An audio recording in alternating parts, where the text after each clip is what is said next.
Dan juga teman-teman sekalian, kita coba angkat bagaimana Abdullah bin Mas'ud radhiyallahu anhu dinukil oleh At-Tabari dalam tafsir beliau di jilid 17 halaman 478 bahwasanya pernah Abdullah bin Mas'ud datang ke atau tinggal lewat di Kufah. Kota Kufah ini salah satu kota di Irak. Dan pada saat itu ya terdengar suara guntur yang sangat keras. Maka beliau langsung menengadahkan wajahnya ke langit sambil mengatakan dengan suara keras agar orang dengar, wahai sekalian manusia, sesungguhnya Allah Tuhan kalian ya di atas sana menginginkan kalian segera bertobat kepadanya, maka segeralah kembali kepada Allah. Dalam riwayat lain Abdullah bin Zubair radhiyallahu anhu ya. Abdullah bin Mas'ud tadi itu ya terjadi gempa, maka beliau mengingatkan orang bahwasanya Tuhan kalian menginginkan kalian tobat ya sesegera mungkin sebelum datang siksaan yang lebih berat. Kalau itu tadi dimukil oleh Tabari. Kalau perkataan tadi yang saya sampaikan itu adalah perkataan Abdullah bin Zubair radhiyallahu anhu dalam kitab Zadul Masir fi Ilmu Tafsir di jilid 2 halaman 486 waktu mendengarkan guntur beliau mengatakan innahu wa'idun syadidun di ahlil ard. Sesungguhnya ini peringatan yang sangat keras dan jelas juga tegas bagi semua penduduk bumi agar mereka segera kembali kepada Allah Subhanahu wa ta'ala. Baik teman-teman sekalian, kita coba lebih dalami masalah keimanan ini dan ketakwaan itu dengan kisah. Saya coba mencari kisah-kisah yang unik mungkin masih jarang orang dengar ya. Tapi mudah-mudahan saya saya yakin mungkin tidak asing bagi antum, tapi mungkin masih tidak terlalu sering diangkat. Kalau pernah dengar nama sahabat yang mulia ini Abdullah ibn Hudzafah radhiyallahu anhu. Sayang sekali, mungkin di antara guru-guru yang mengajar kaum muslimin, kisah-kisah seperti ini tidak dijadikan sebagai kisah heroik, kisah yang harus selalu disampaikan agar bisa membakar keimanan kita. Abdullah bin Hudzafah radhiyallahu anhu dari awal dia mengenal Islam, mencapai tingkat level iman yang tertinggi. Dengan cara mempelajari Al-Quran, mempelajari hadis-hadis Nabi SAW, sahabat Nabi yang mulia. Nabi SAW pernah menugaskan dia untuk mengantar surat ke Kisra. Pada saat dia antar surat ke Kisra, dan dia jalan sendirian. Perjalanan waktu itu memakan antara 1 bulan, 1,5 bulan. Dia jalan sendiri, tidak ada pengawal. Ya. Naik, turun gunung, gurun pasir, sampai tiba di Kisra. Dan dia mengantarkan surat Nabi SAW. Dan Kisra itu marah. Kenapa? Karena memang suratnya Nabi SAW berisi Bismillahirrahmanirrahim. Kemudian dari Muhammad utusan Allah SAW kepada ya Kisra. Ya. Semoga keselamatan tercurahkan bagi orang-orang yang mengikuti petunjuk. Tapi rupanya pada saat itu Kisra marah. Karena dia anggap Nabi Muhammad SAW berada di bawah kekuasaannya. Dia anggap Jazirah Arab itu wilayah jajahannya dia. Dan dia tidak terima itu. Maka dia langsung sobek surat itu. Tapi Abdullah bin Hudzafah tetap aja tegar. Dia tidak takut. Dan dia sudah tahu. Dia bilang akhir saya cuma bisa saya diusir atau saya akan dipenggal leher saya. Tapi yang penting saya sudah menyampaikan risalah Nabi Muhammad SAW maka tidak ada masalah. Baik. Itu satu kejadian. Tapi ini bukan yang saya ingin titip beratkan. Saya ingin titip beratkan kisah yang kedua. Ini di tahun 19 Hijriah. Kita tutup dengan ini, mungkin teman-teman yang dari Malang bisa sholat isya dulu habis ini. Kami sudah jamak tadi. Abdullah bin Hudzafah radhiyallahu anhu ini, teman-teman sekalian, di tahun 19 Hijriah, beliau pernah diutus oleh Umar bin Khattab radhiyallahu anhu dalam salah satu peperangan, memimpin pasukan. Dan dia sama teman-temannya semuanya ditawan oleh Raja Romawi, pasukan Romawi. Dan mereka mencari tahu ya siapa saja yang ada dalam pasukan muslimin itu. Dan mereka menemukan ternyata yang masih ada hubungannya dengan Nabi Muhammad SAW. Sahabat langsungnya adalah Abdullah radhiyallahu anhu. Maka mereka mengikatnya dan membawanya kepada Heraklius ya. Atau pada saat itu istilah bagi Kaisar Romawi. Dibawalah ke sana. Kemudian Abdullah pada saat didatangkan diikat.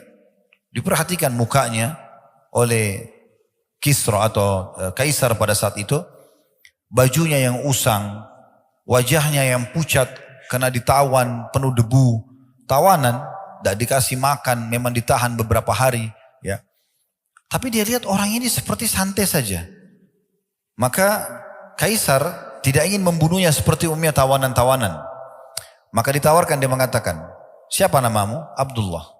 Baik, saya ingin menawarkan kepadamu, bagaimana kalau kau pindah ke Nasrani, masuk ke agamaku, kata Kaisar ini, dan saya akan berikan kau kedudukan di sini. Kasih jabatan di kerajaan, punya kedudukan, punya pendapatan, apa saja yang kau mau saya kasih. Maka kata Abdullah, waktu itu karena si Kaisar tidak bisa bahasa Arab, dia ada penterjemah. Maka kata Abdullah, sungguh ya, aku dalam beberapa asar tentang beliau ya, sungguh aku ya terbunuh berulang kali, lebih aku sukai daripada penawaranmu itu. Bagaimana kalau kerajaanku ini, kerajaan Romawi saya bagi dua. Setengah buat kamu, setengah buat saya. Begitu kau mengaku Nasrani, sekarang saya akan kasih kamu langsung kedudukan itu. Maka dia mengatakan, saya tolak. Walaupun engkau memberikan semua kerajaan Arab dan Ajam kepadaku untuk meninggalkan agama ini, aku tidak akan tinggalkan. Kata Kaisar apa? Kalau gitu saya akan bunuh kamu. Dia bilang, lakukan apa yang kau inginkan. Disuruh ikat, ditaruh di tiang salib. Lalu kata Kaisar kepada para pemanahnya, jangan lukai dia. Tapi lempar anak panah di sekitar tangannya. Supaya dia takut saja. Dilempar, sambil dilempar panah tersebut, sambil ditawarkan kembali Nasrani. Tetap ditolak. Kaisar bilang lempar di arah kakinya. Dilempar tapi tetap saya tidak mau. Hanya disuruh turun. Kemudian Kaisar menyuruh mendatangkan satu kuali besar. Isinya minyak yang sengaja dipanasi dengan api. Dipikul oleh banyak orang, ditaruh di atas api lalu mendidih. Kemudian dibawalah 2 orang dari tawanan muslim. Dilempar ke dalam api panas itu. Baru masuk beberapa detik sudah keluar tinggal tulang-tulang saja karena panasnya minyak itu. Di depan mata dia. Kita bayangkan satu bejana besar dipanasin dengan api. Bejananya panas, minyaknya panas mendidih lalu dilempar dari kita ke situ. Ini ujian yang luar biasa. Maka diperlihatkan 2 orang itu. Lalu Kaisar bilang, kalau kau tidak mau pindah Nasrani saya akan bunuh kau seperti 2 temanmu itu. Kata Abdullah, silahkan lakukan. Digiringlah Abdullah menuju ke minyak itu. Pas dekat api Abdullah nangis. Kata prajuritnya, dia nangis. Kita lapor dulu kepada Kaisar. Dilapor. Wahai Kaisar, dia sudah nangis. Kata Kaisar, kembalikan ke saya. Mungkin sudah lunak hatinya. Begitu didatangkan, kata Kaisar, kenapa kau menangis? Dia bilang, saya menyesal karena saya cuma punya 1 nyawa. Saya berharap punya nyawa sejumlah helai rambut saya. Semuanya dilempar ke minyak itu supaya semuanya mati di jalan Allah. Kaisar jadi putus asa, nggak tahu dia harus buat apa dengan orang ini. Mau dibunuh pun tidak ada masalah. Nangisnya hanya karena punya 1 nyawa. Gitu kan? Itu luar biasa. Maka akhirnya Kaisar bingung, bagaimana caranya? Dia sudah malu dengan semua orang yang ada di sekitarnya. Karena dia sudah coba bunuh, nggak berhasil. Dia coba takut-takuti, nggak berhasil. Maka akhirnya Kaisar mengatakan apa? Begini saja. Apa kau mau untuk mencium kepalaku? Mencium kepala ini penghormatan gitu. Cium kepala saya akan bebaskan kamu. Abdullah sempat berpikir dalam beberapa asar dia katakan, saya mencium kepala musuh Allah ini, tapi kalau untuk saya bebas dan dia mau menerima syarat saya untuk bebaskan tawanan muslimin, saya akan terima. Lalu Abdullah mengatakan, bagaimana dengan tawanan muslimin, apakah kau akan bebaskan juga? Kata Kaisar, iya, kalau kau cium kepala saya, kamu dan semua saya akan kasih. Maka akhirnya dia cium kepalanya Kaisar, lalu dibebaskan dia dengan tawanan muslimin, bahkan dikasih banyak sekali. Dalam beberapa riwayat dikasih sekian ratus kain baju kehormatan, dikasih sekian peti emas, banyak dia bawa pulang. Jadi seakan-akan dia ini membawa ganimah, harta rampasan perang dari perbuatan dan sikapnya tadi. Sampai sebagian ulama menanggapi mengatakan bukan mustahil, Kaisar itu sebenarnya mungkin masuk Islam dan seperti keadaannya ya Najasyi yang menyembunyikan keislamannya. Karena tidak masuk akal dia menyelamatkan Abdullah dan dia berikan segala pemberian ini. Itu berarti kemungkinan ada sesuatu di situ. Tapi kasusnya adalah Abdullah ini pulang ke Madinah menceritakan kepada Umar bin Khattab, lalu Umar mengatakan apa? Sangat pantas untuk semua muslim mencium kepalanya Abdullah dan saya akan memulainya karena dia telah menjaga kemuliaan agama ini. Ini contoh keimanan. Seseorang di antara kita di masa sekarang hanya takut meninggalkan pekerjaannya, masih ada pekerjaan yang lain. Subhanallah, tidak mau tinggalkan. Lalu mau bicara masalah keimanan. Seseorang tidak mau meninggalkan komunitasnya, ya, tidak mau memperbaiki rumah tangganya, tidak mau ini dan itu hanya karena masalah ya dunianya. Dan dia dahulukan daripada keimanan. Bagaimana dia mau berharap bisa mendapatkan keberkahan yang sempurna? Nah ini salah satu contoh saja. Kita langsung saja melanjutkan ke kisah yang berbeda. Walaupun tadi sebenarnya ada asar yang lain menyebutkan bahwasanya Abdullah bin Hudzafah radhiyallahu anhu pada saat beliau menolak untuk masuk ke agama Kristen setelah diikat di tiang salib, beliau dimasukkan ke dalam sebuah penjara, kemudian dibiarkan tidak makan sampai beberapa hari.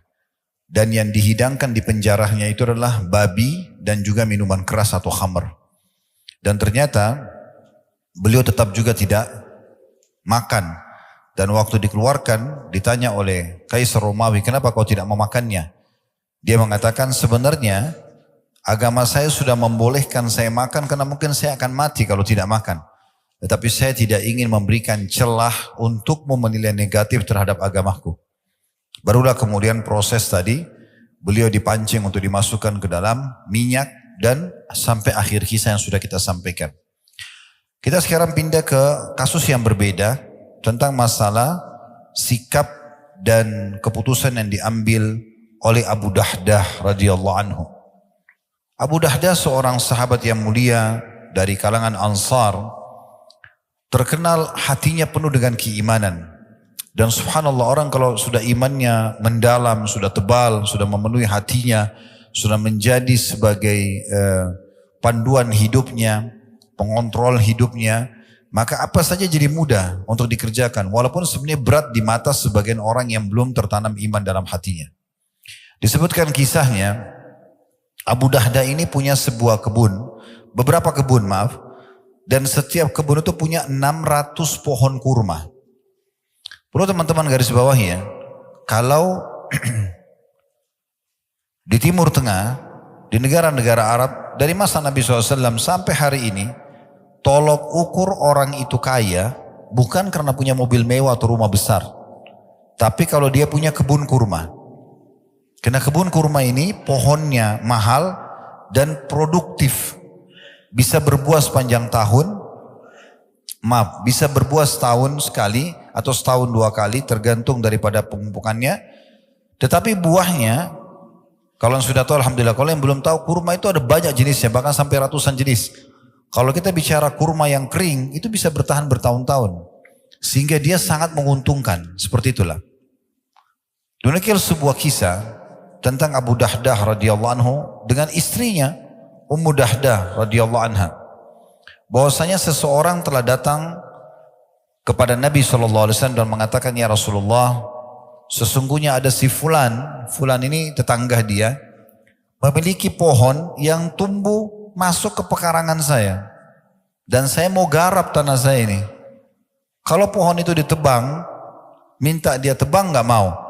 Minta dia berikan kepada saya juga gak mau.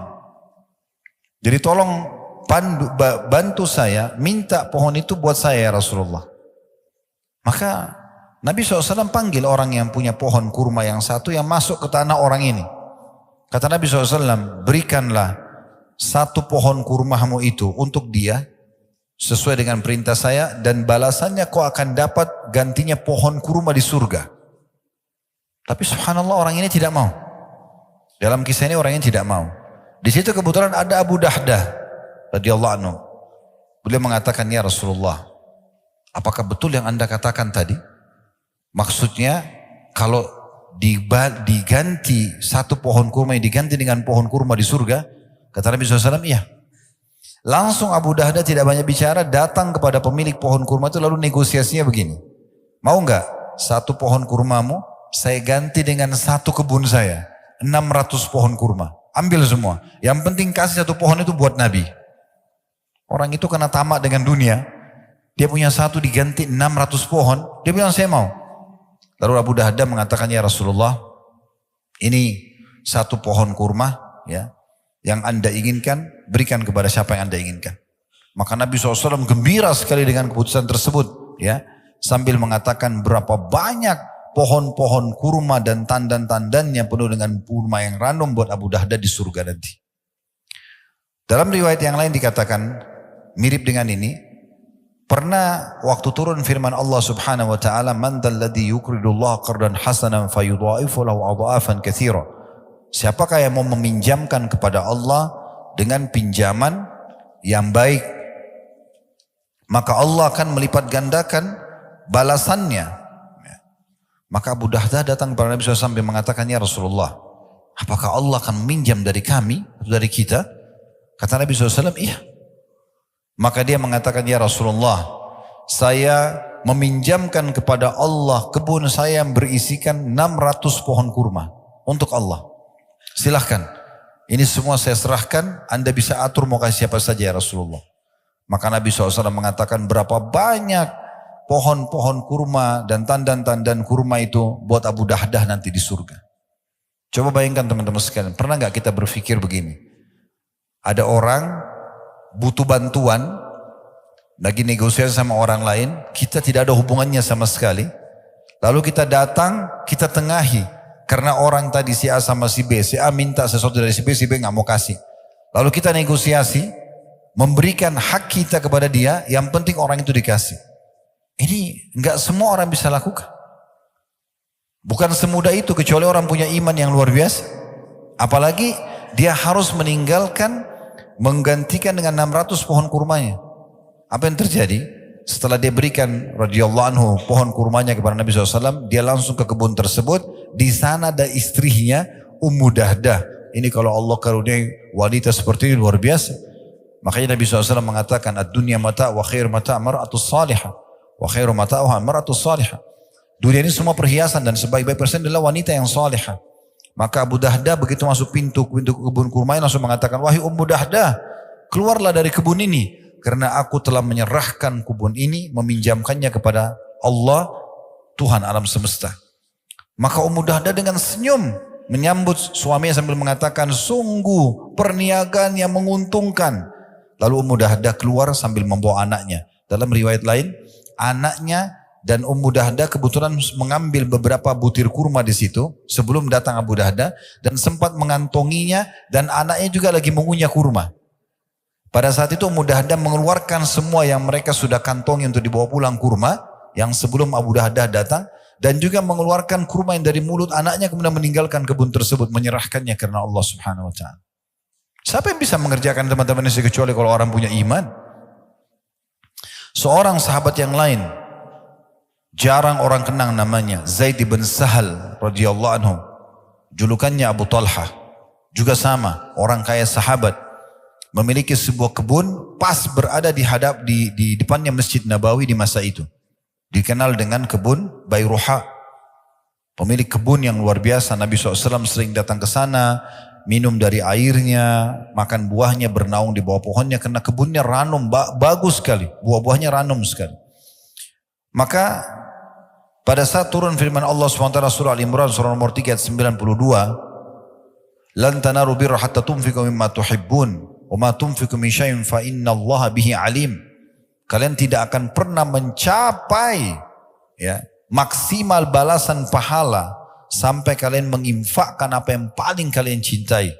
Dan ketahuilah, apapun yang kalian infakkan di jalan Allah pasti Allah ketahui. Maka Zaid radhiyallahu anhu bin Sahal atau Abu Talha datang kepada Nabi SAW mengatakan, "Ya Rasulullah, sesungguhnya waktu ayat ini turun, saya ingin membuktikan di hadapan Allah bagaimana saya mengimani ayat ini. Dan Anda tahu, kebun yang paling saya cintai, kebun kurma saya namanya Bayruha. Maka saya berikan untuk Allah Subhanahu wa taala. Silakan, Anda mau berikan siapapun silakan."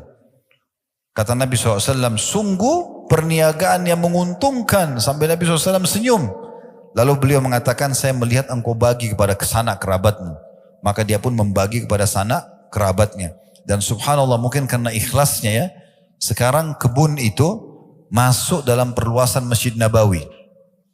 Jadi bagian daripada masjid. Nah itu juga siapa kira-kira teman-teman sekalian yang bisa mau berinfak seperti ini kecuali orang yang betul-betul terdorong dengan keimanan.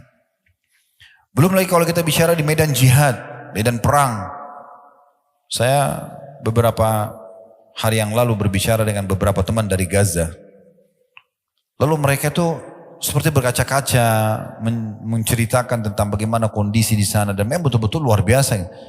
Dibom, terbakar badannya, meledak kepalanya di depan keluarganya, rumahnya hancur. Sambil dia menggambarkan itu, lalu saya berpikir, lagi dia cerita, bagaimana caranya saya menghibur saudara saya muslimin.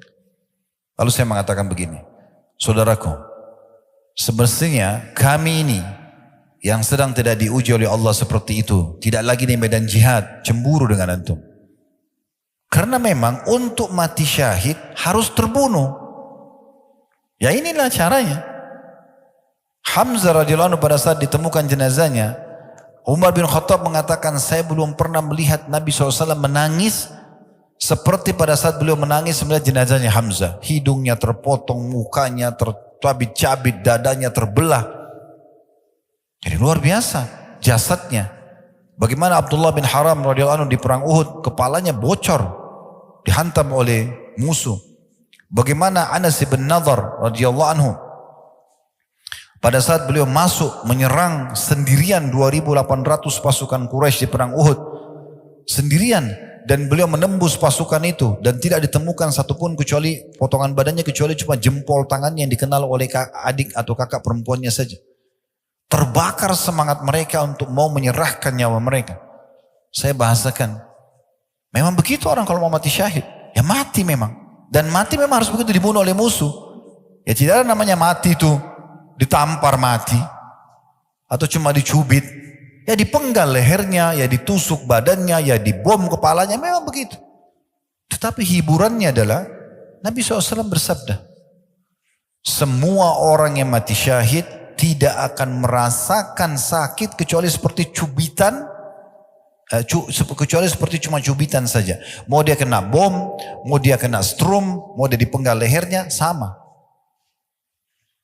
Ada satu ibu menceritakan di Gaza, anaknya subhanallah lagi lari menuju ke ibunya, kena bom dari atas, meledak kepala anak itu di depan mata ibunya. Ibunya sedih, depan mata lihat, ini seorang ibu lagi, terbawa dengan perasaannya.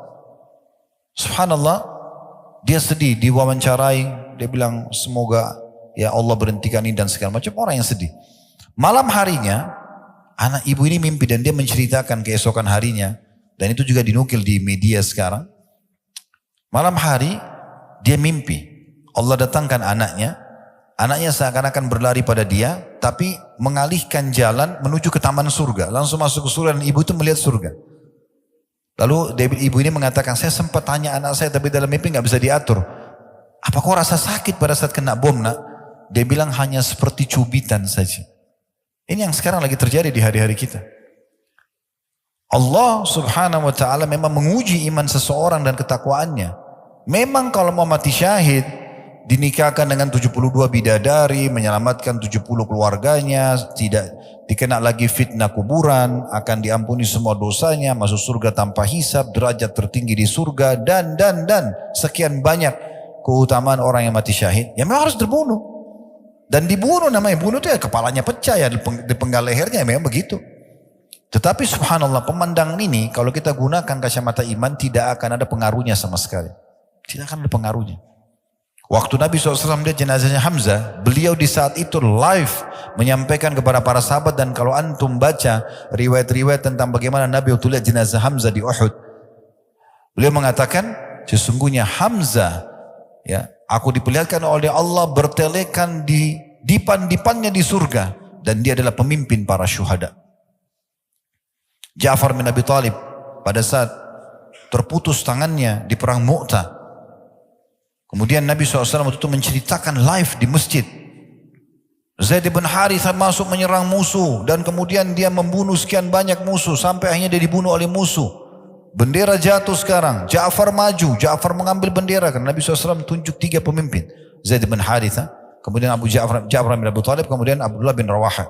Lalu Ja'far datang, mengambil bendera tersebut, dan dia menyerang musuh. Namun karena banyaknya korban, belepotan darah di sana sini di medan perang, darah dengan baunya, dengan kentalnya, dan fresh, baru jatuh dari badan orang, dilihat depan mata. Lalu Ja'far turun dari kudanya karena nggak bisa jalan, kudanya pun ya ditebas sama dia. Kata Nabi SAW, dialah orang yang pertama membunuh kudanya di jalan Allah. kemudian dia maju menyerang musuh sampai tangannya dipotong oleh musuh tangan kanannya. Lalu kemudian dia pegang bendera dengan tangan kirinya, dipotong tangan kirinya. Ini pemandangan yang luar biasa. Kita dengar saja luar biasa. Bagaimana kalau kita ada depan mata, bagaimana Ja'far yang mengalaminya. Lalu dia tahan bendera dengan kedua sisa tangannya, lalu ditusuk dan mati syahidlah Ja'far. Lalu Abdullah bin Rawaha datang dan mengambil bendera, lalu kemudian maju dan terbunuh juga. Dan seterusnya. Kisahnya cukup panjang dalam perang Mu'tah. Tapi waktu itu Nabi SAW memberikan langsung informasi kepada muslimin, aku diperlihatkan Ja'far sedang berterbangan mengelilingi surga bersama dengan para malaikat di mana Allah ganti kedua tangannya yang terputus dengan dua sayap yang meneteskan darah. Makanya ada julukan Ja'far At-Tayyar. Memang untuk mendapatkan mati syahid ya berdarah. Memang harus luka. Itulah perang. Di perang Uhud teman-teman sekalian, waktu terjadi perang Badar tahun 15 Ramadhan tahun 2 Hijriah, 314 orang sahabat melawan 1000 orang Quraisy. Kuasa Allah SWT. 314 ini pilihan. Bukan mereka harus untuk pergi medan perang waktu itu ya. Mereka boleh pergi, boleh tidak. Maka yang ikut para sahabat cuma 314 orang. Dan tadinya tujuannya menghalang kafilah dagang Quraisy yang dijaga cuma 40 orang prajurit. Tapi kuasa Allah dalam surah Al-Anfal, Allah gambarkan Allah mengatur peperangan Badar itu. Terjadi dalam peperangan, menanglah muslimin. 70 tokoh Quraisy, diantaranya Abu Jahal, Al-Walid, Syaibah, Umayyah bin Khalaf, mati semua di situ. Ya, terbunuh semua. Tersisa tokoh Quraisy yang tua cuma satu, Abu Sufyan saja, yang berhasil lolos dengan kafilah dagang. Dan digambarkanlah bagaimana malaikat turun, ya, bagaimana muslimin berhasil membunuh mereka, bagaimana para syuhada, ya, disampaikan Nabi SAW, mereka bertemu dengan Allah, mereka sangat gembira dengan kematian mereka, dan mereka berharap kembali ke dunia agar terbunuh lagi. Waktu pulang pasukan dari Badar ini, umumnya mereka menceritakan apa yang terjadi. Masyarakat muslim yang ada di Madinah terbakar semangatnya. Wah, ini luar biasa nih. Nanti kalau terjadi perang lagi kita juga mau mati syahid, kita juga mau begini, kita juga mau begitu. 1 tahun setelah itu, 16 Syawal tahun 3 Hijriah, hari Sabtu terjadi perang Uhud. Waktu terjadi perang Uhud, kuasa Allah Subhanahu wa taala, di awal peperangan muslimin menang, di pertengahan mereka kalah. Waktu mereka kalah, Allah Subhanahu wa taala menurunkan Al-Qur'an setelah perang Uhud. Walaqad kuntum tamannawna al-mauta min qabl faqad ra'aitumuh. Katanya, ya, begitu terjemahan ini mungkin dari saya supaya mudah difahami ya. Awalnya pengen mati syahid semuanya. Ini mati sekarang depan mata kalian sudah lihat. Mana buktikan? Jadi memang begitu. Memang kalau mau mati, mau dapat syahadah, ya harus mati terbunuh. Dan mamanya terbunuh ya sudah, korbanin semuanya. Tetapi memang obatnya adalah mereka hanya merasakan sakit seperti dicubit. Dan orang yang dipenggal lehernya, yang kena bom tidak lagi mengatakan aduh kepala saya sakit, aduh saya panas kena bom, nggak ada lagi. Karena orang mati cuma merasakan satu, sakaratil maut, proses pencabutan ruh. Orang beriman mudah, orang kafir susah. Selesai, sesederhana itu kok. Jadi tidak perlu takut mati. Ada kisah yang luar biasa dari Anas bin Nadhr tadi yang saya sempat singgung. Beliau waktu pasukan muslimin di perang Uhud mulai terpukul mundur, kalah, dan Ibnu Qami'ah, seorang tokoh Quraisy, dia membunuh Mus'ab bin Umair, pemegang benderanya muslimin. Dan kebetulan karena Mus'ab ini orangnya mirip sekali sama Nabi, putih, tinggi badannya, postur tubuhnya, rambutnya mirip sekali, dan pemegang bendera muslimin. Maka Ibnu Qami'ah bunuh Mus'ab bin Umair, mati syahidlah beliau radhiyallahu anhu. Kemudian dia menyebarkan kalau saya telah membunuh Muhammad. Berita tentang matinya Nabi Muhammad SAW ini seperti virus di tengah-tengah pasukan muslimin. Sampai Umar bin Khattab saja, laki-laki yang sangat perkasa, pemberani, dengan Sa'ad bin Mu'ad radhiyallahu anhu yang pada saat meninggal setelah perang Khandaq, Nabi SAW mengatakan goncang arsy-Nya Allah dengan meninggalnya Sa'ad. Ini luar biasa orang ini. Dua orang ini pun karena termakan isu tadi, Nabi SAW terbunuh, mereka meletakkan pedang mereka ke bawah, ke tanah. Lalu kemudian mereka pun menunggu apa yang terjadi. Di awal-awal Islam Nabi SAW sudah terbunuh. Maka lewat Anas bin Nadhr di hadapan Umar dan di hadapan Sa'ad bin Mu'ad. Pasukan muslimin sudah terpukul mundur, banyak korban, dan Umar sendiri sudah duduk di tanah sama Sa'ad. Di depan Umar itu, sedikit agak jauh ada 2.800 pasukan Quraisy yang kembali ke medan perang dan meninggikan kembali bendera mereka. Maka Anas lewat, dan Anas ini kebetulan tidak hadir di perang Badar. Dan dia mengatakan, pertemuan pertama Rasulullah SAW dengan Quraisy, pertumpahan darah, peperangan, saya tidak hadir. Kalau terjadi lagi yang kedua kali, saya akan perlihatkan kepada Allah yang terbaik dari saya. Maka betul 1 tahun kemudian terjadi perang Uhud. Dan Anas menunjukkan betul-betul luar biasa keimanannya. Dia mengatakan apa? Ya, dia lewat, kemudian Umar datang. Umar mengatakan, hai Anas, kamu kemana? Kata Anas, saya mencium bau surga di Uhud. Di depan mata musuh, tinggal serang-serangan, saya tertusuk masuk surga, hitungan detik. Maka kata Umar, tapi Rasulullah SAW sudah mati terbunuh. Maka Anas mengucapkan kata-kata yang membangkitkan kembali semangatnya Umar dan Sa'ad. Dia mengatakan, kalau Rasulullah SAW sudah terbunuh, maka bangunlah dan terbunuhlah bersamanya.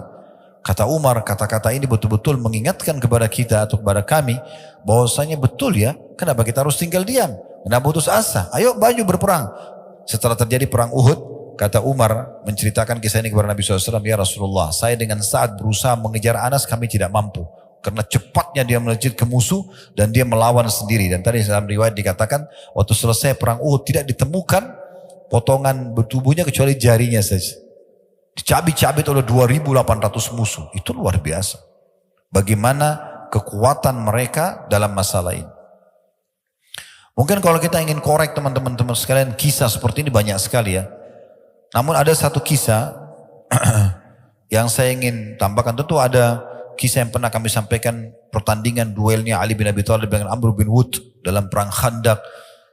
Kemudian juga banyak kisah-kisah Zubair ya, dengan tokoh-tokoh kesatrianya Yahudi di Khaybar ya. Banyak sekali kisah-kisah yang luar biasa, heroik sekali gitu ya. Kalau kita ingin bahas ini mungkin banyak sekali memakan waktu. Tetapi teman-teman sekalian, saya coba datangkan sekarang kisah selain sahabat. Mungkin ada yang mengatakan sahabat ya hidup bersama Nabi dan seterusnya. Oke, ada generasi setelahnya, tabi'in. Ada seseorang tadinya kafir, orang Persia. Namanya Rafi' ibn Mahran, julukannya Abul Aliyah. Orang ini teman-teman sekalian tumbuh dalam keadaan penyembah api di Persia. Waktu umat Islam berhasil menembus ya Persia di tangan Sa'ad bin Abi Waqqas radhiyallahu anhu, berhasil menembusnya. Maka mulailah banyak orang-orang Persia menjadi tawanan perang. Di antaranya Rafi'. Lalu kemudian dia lihat muamalahnya kaum muslimin. Bagaimana umat Islam sangat santun, sangat baik. Di medan perang mereka seperti singa memang. Tapi kalau orang sudah tertawan, mereka menjalankan sabda Nabi SAW. Berbuat baiklah kepada termasuk tawanan-tawanan. Sampai sebagian tawanan kaum muslimin mengatakan, kami menyaksikan sendiri bagaimana mulut-mulut kami dimasukkan roti-roti yang manis, dan kaum muslimin memasukkan ke mulut mereka kurma-kurma yang sudah kering. Saking kita disuruh buat baik pada tawanan. Akhirnya dia masuk Islam. Tapi waktu dia masuk Islam, dia bukan main-main. Dia tahu pondasi dasar Islam ini adalah keimanan. Maka dia mulai menghafal Al-Quran, dia mulai menghafal hadis-hadis Nabi SAW dari orang kafir, ya, masuk iman dalam hatinya sampai menjadi ulamanya tabi'in. Abul Aliyah sampai dalam ilmu hadis dikenal dengan sanad emas. Abul Aliyah kemudian sahabat Nabi lalu Rasulullah SAW. Tadinya orang ini mengambil ilmu dari para tabi'in. Dan beliau tabi'in sendiri. Lalu beliau berkata pada dirinya sendiri, saya kenapa harus belajar dari tabi'in? Kenapa saya tidak belajar dari sahabat langsung? Mulailah dia nukil belajar dari, dan dia sempat mendapati Abu Bakar di akhir hidupnya. Kemudian juga datang di masa Umar dan mulai belajar dari Abdullah bin Abbas, Abdullah bin Umar, Anas bin Malik, ya, Samurah bin Jundub, dan banyak sekali sahabat-sahabat Nabi yang lain, dan menjadi murid-murid utamanya. Tapi jelas teman-teman sekalian, kalau kita ingin korek kisahnya dari awal di panjang lebar, saya akan buat satu serial. Alhamdulillah kita sudah buat serial Sahabat Tabligh Akbar. Kita juga sekarang sudah mulai masuk ke serial 25 Nabi dan Rasul. Kami juga akan masuk nanti di serial para tabi'in. Dan kita akan lebih rincikan biografi dan seterusnya. Tapi Saking orang ini betul-betul tulus dan dia ingin memenuhi hatinya dengan keimanan, maka yang terjadi adalah Allah mudahkan dia, Allah berkahi hidupnya. Dia belajar, dia terus terapkan ilmunya sampai dia betul-betul sampai pada level memahami ilmu agama ini yang mungkin tidak umum orang fahami di masa itu saja. Di antaranya dinukil sebuah kisah, pernah ada satu orang temannya atau muridnya melihat dia selesai wudhu. Berjatuhanlah air wudhu itu dari wajahnya, dari tangannya. Ya. Kemudian dia selepas wudhu mau masuk di masjid, orang ini mengatakan pada Abu Aliyah, Inna Allah yuhibbut tawabin yuhibbul mutatahirin. Allah itu suka sekali dengan orang yang suka bertaubat dan orang yang bersuci. Yang dia fahami bersuci di sini dengan air. Maka Abu Aliyah mengatakan, wahai saudaraku, yang dimaksud dengan mutatahirin bukan bersuci dengan air, tetapi seseorang mensucikan dirinya dari dosa-dosa dengan ketakwaannya, dengan kepatuhannya kepada Allah Subhanahu wa taala. Dan dia menyebutkan banyak sekali kata-kata hikmah. Di antaranya karena dalamnya imannya dan dia bagaimana terus mendalami ilmu agama ini sampai akhirnya hikmahnya dinukil. Dia mengatakan, "May yu'min billahi hadahu." Siapa yang beriman pada Allah pasti Allah akan kasih petunjuk. Asal dia sempurnakan imannya dalam hati, apa saja yang dia butuh akan diberikan petunjuk. Ya. Wa misdaqu dzalika qauluhu ta'ala wa may yu'min billahi yahdi qalbah. Dan pembenaran terhadap apa yang saya ucapkan adalah firman Allah Subhanahu wa taala, siapa yang beriman kepada Allah, memaksimalkan imannya dalam hatinya kepada Allah, Allah akan berikan petunjuk pada hatinya. Apa saja yang sedang dihadapi ada solusinya. Itu disebutkan dalam surah Taghabun, surah nomor 64 ayat 11. Lalu dia bilang lagi, waman tawakkala 'ala Allahi kafahu. Dan siapa yang menyerahkan hasil usahanya kepada Allah, Allah akan jadi pencukup baginya. Wa misdaqu dzalika qauluhu ta'ala. Dan yang membenarkan apa yang saya ucapkan adalah firman Allah Subhanahu wa taala, wa may yatawakkal 'ala Allahi fahuwa hasbuh. Surah Talaq surah nomor 65 ayat 3. Siapa yang bertawakal kepada Allah, ikhtiar dulu kemudian dia serahkan usahanya kepada Allah, maka pasti Allah akan jadi pencukup baginya. Wa man aqradahu jazah. Dan siapa yang meminjamkan di jalan Allah, bersedekah di jalan Allah, maka Allah pasti akan balas dia. Wa misdaqu dzalika qauluhu ta'ala. Dan itu pembenarannya adalah firman Allah Subhanahu wa taala, man dalladzi yuqridullaha qardan hasanan fayudha'ifahu lahu adha'afan katsira. Surah Al-Baqarah surah nomor 2 ayat 245. Dan siapa yang meminjamkan untuk Allah dengan pinjaman yang baik, maka Allah akan lipat gandakan dengan kelipatan-kelipatan yang banyak. Satu waktu dia masuk dalam majlisnya Abdullah bin Abbas radhiyallahu anhuma. Waktu itu Abdullah bin Abbas menjadi gubernur, atau kalau kita sekarang wali kota mungkin di kota Basra. Kemudian di situ ada tokoh-tokoh Quraisy yang duduk. Ini tokoh kita Abu Aliyah ini mantan budak. Orang Persia ditawan oleh muslimin jadi budak, lalu diperjualbelikan di pasar sampai akhirnya dibebaskan oleh seorang majikannya wanita. Ada kisahnya panjang sesungguhnya. Ya, bagaimana dia dibebaskan, wanita itu ikut di sholat muslimin, saya bebaskan Abu Aliyah karena Allah SWT agar dia mengajar umat Islam agama gitu ya. Yang jelas karena dia ilmunya sangat luas, imannya sangat dalam, isi hidupnya semua nasihat yang baik, manfaat kepada umat Islam. Dia masuk di medan perang, dia berperang sampai dicintai oleh para sahabat, di antaranya Abdullah bin Abbas. Satu waktu datang dalam majelisnya Abdullah bin Abbas radhiyallahu anhuma. Kemudian dia dimuliakan, diajak duduk ya di majelisnya atau di singgasananya Abdullah bin Abbas. Lalu orang-orang Quraisy yang ada di situ saling saling mencibir, bukan mencibir sebenarnya, saling orang yang bermain mata, gams ya, orang bermain mata gitu. Abdullah bin Abbas tangkap itu, sekarang kok bisa sih mantan budak Abdullah bin Abbas malah muliakan kita ini orang-orang Quraisy, tidak seperti itu. Tapi ini bukan sahabat-sahabat Nabi ya, ini orang-orang yang galangan tabi'in yang hidup pada masa itu. Maka Abdullah bin Abbas tangkap itu. Lalu beliau memberikan pelajaran kepada mereka semua, bagaimana Allah Azza wa Jal memuliakan orang justru karena keimanannya dan ilmunya. Maka Abdullah bin Abbas mengatakan, innal ilma yazidu ahlil ilmi syarafa. Ketahuilah, ilmu itu benar-benar menambah kemuliaan bagi seseorang.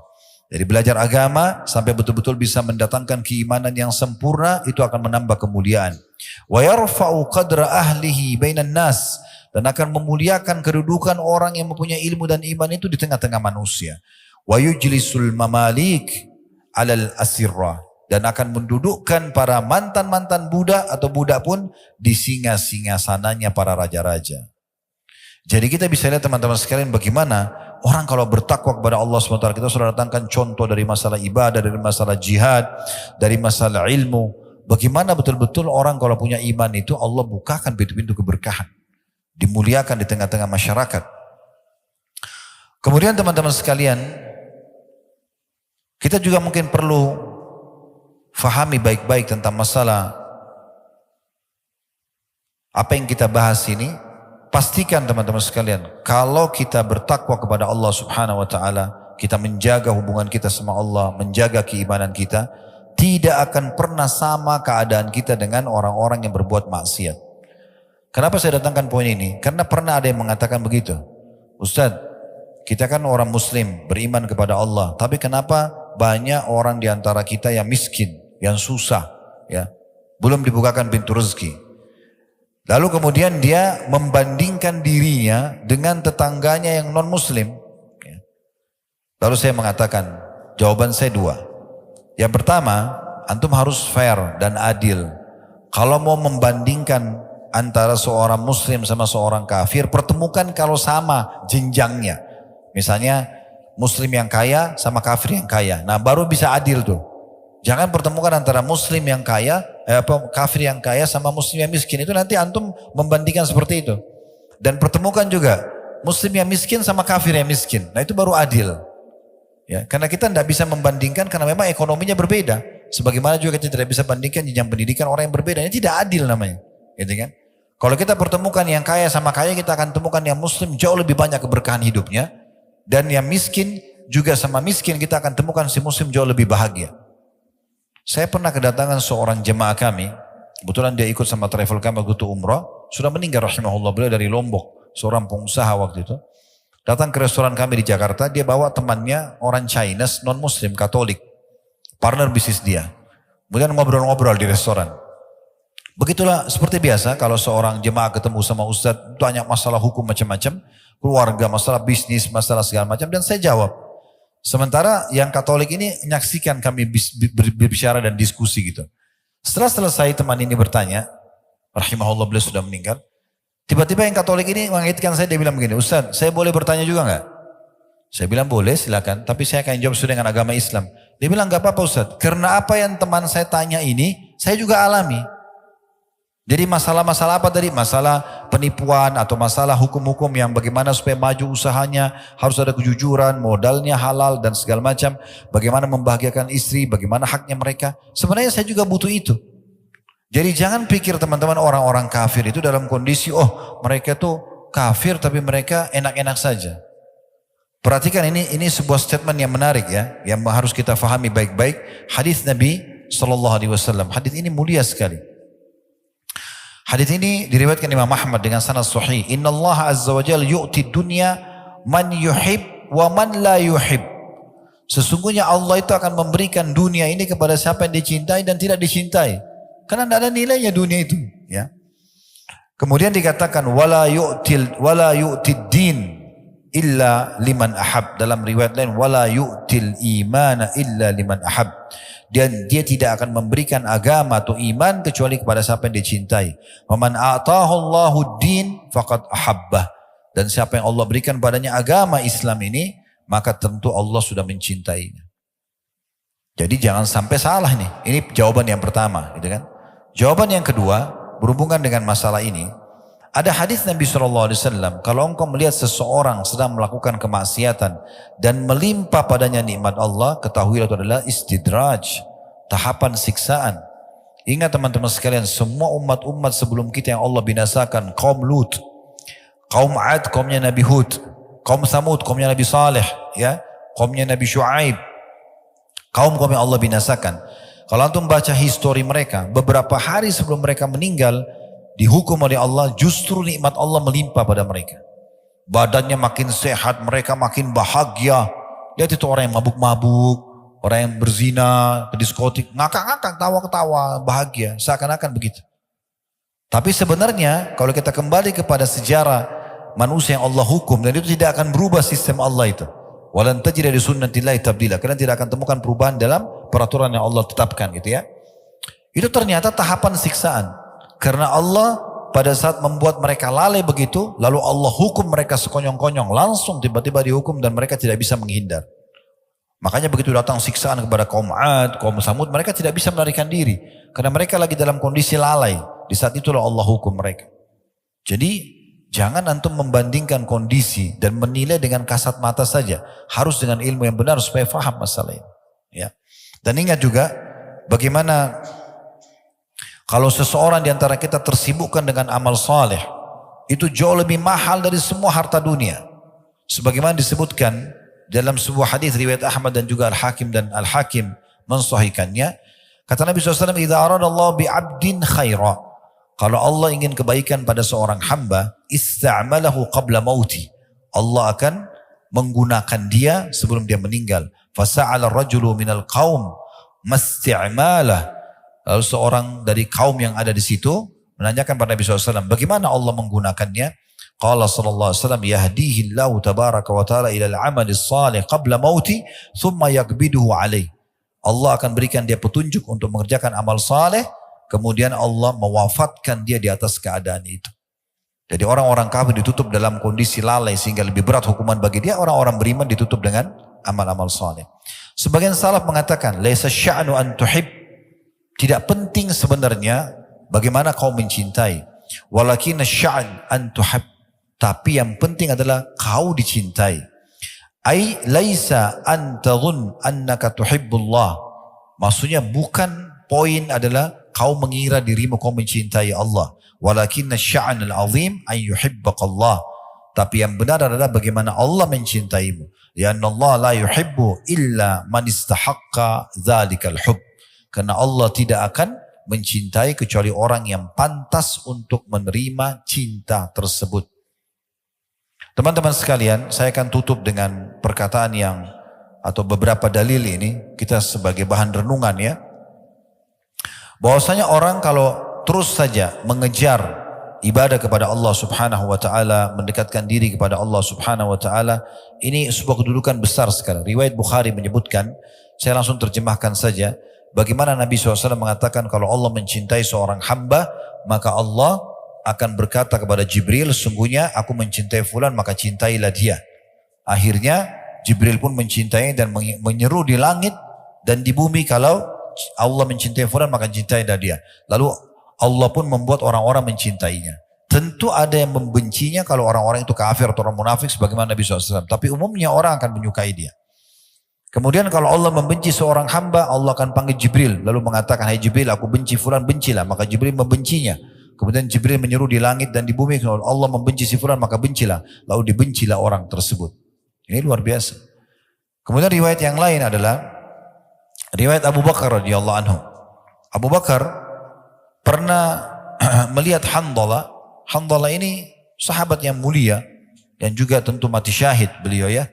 Jenazahnya waktu ditemukan di perang Uhud, ya, Nabi SAW lihat jenazahnya yang terkenal dengan Ghasilul Malaika, ya, karena beliau menikah hari Jumat, ya, kemudian terjadi interaksi biologis dengan pasangannya selepas subuh hari Sabtu, itu dikumandangkan atau dipanggil perang jihad, perang Uhud, maka dia keluar sebelum dia mandi junub, kemudian dia pergi berperang sampai mati syahid. Nah, pada saat Nabi SAW mengumpulkan jenazah-jenazah, ya, lalu kemudian melihat jenazah Handalah, beliau mengalihkan pandangan matanya. Lalu kata para sahabat, ya Rasulullah, ada apa dengan Handalah? Terjadi sesuatu yang buruk pada beliau? Kata Nabi SAW, tidak. Aku diperlihatkan oleh Allah Subhanahu Wa Taala, istrinya dari bidadari surga datang menjemputnya. Dan dalam riwayat lain, ada malaikat datang memandikan junub dia. Maka dapat julukan Ghasilul Malaika, atau yang dimandikan oleh para malaikat. Nah, Handalah ini pernah datang di majelis Nabi. Dia dengarkan tentang kematian, tentang surga dan neraka, siksa kubur. Dia nangis terisak-isak sambil pulang dari masjid menuju ke rumahnya. Lewat di depan Abu Bakar. Lalu Abu Bakar tanya, Handalah, ada apa dengan kau? Dia bilang, saya datang dari majelis Nabi. Nabi ingatkan tentang surga, neraka, kematian, kubur. Saya tersentuh dan saya takut. Lalu kata Abu Bakar, inna lanulki misla hadha. Sungguhnya kami betul-betul juga merasakan ini, ya.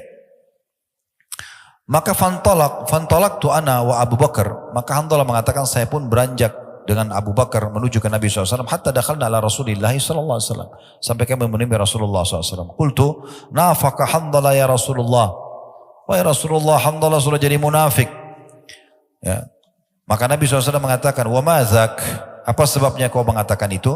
Qultu ya Rasulullah, nakunu indaka tuzakkiruna bin nari wal jannah hatta ka'anna ra'yal ain. Kami duduk di sisi Anda ingatkan kami tentang surga neraka sampai kami seakan-akan melihat surga neraka dengan mata kepala kami. Fa idza kharajna min indika, kalau kami sudah keluar dari sisi Anda kemudian kami mulailah ya jalasna al-azwaj wal aulad, ya. Kami sudah mulai kumpul dengan istri dan anak-anak dan juga harta-harta kami, ya. Nasina katsira, kami mulai lupa.